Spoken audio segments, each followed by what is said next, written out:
Magandang hapon guys no. Ito guys, ito na yung sinervisa namin kanina guys. Yung nagpunta kami ng Bikutan. Ito guys oh. Dinala namin yung truck dito sa shop. Yan oh, yung binuksan ko guys, may mga tagas nga lahat na guys. Cylinder. Ayan oh, basang-basa yung Kaya ayaw dalhin nila to dito guys ng driver kasi natatakot nga dahil yung preno nga niya lumulusot. Puro tagas ng fluid oh. Inuwi talaga namin dito para mas maganda kasi magtrabaho dito sa shop kaysa doon eh. Yan guys, lahat guys. Pati sa kabila. Isa yan, stock up. Ito, stock up naman. Yung dito guys, may tagas din. Yan oh. Yan, pati yung brake shoe nya oh. Yung brake drum nya oh. Yan guys. Meron pa dong guys, meron pang dalawang guys, dalawang truck na kailangan i-overhaul lang makina. So ito muna ang inuna namin kinuha para ito kasi kukunting gagawin lang.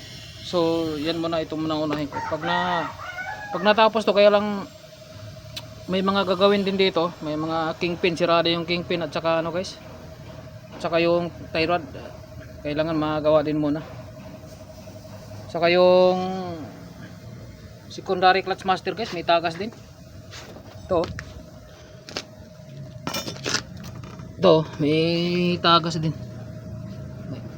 Pag tinanggal mo yung boots, may sumisirit na fluid. So may na yan, may tagas na yan. Once kasi na tinanggal yung, binuksan mo yung boots, dapat walang fluid na lalabas dyan. Yan. Ito guys, puso canter ito.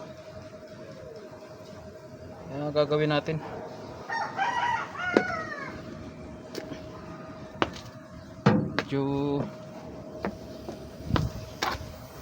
Medyo maraming papalitan dito kasi yung brake shoe dito sa unahan guys, isasabay ko na kasi parang matutuklap na siya eh.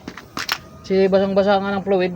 Itong sa likod yung likod bago eh. So hindi na natin papalitan yan. Yung harap magre-repace tayo. Yung harap guys, magre-repace tayo ng brake shoe kasi malalim na yung kinain ng brake drum oh. Malalim.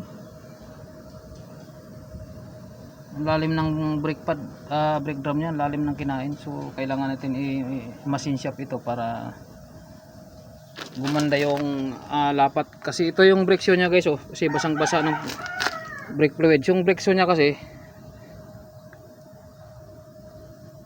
parang matutuklap na. So palitan na natin kasi baka mamaya matuklap lalong problema. Mas maganda na yung sigurado guys. Okay guys, maraming salamat na.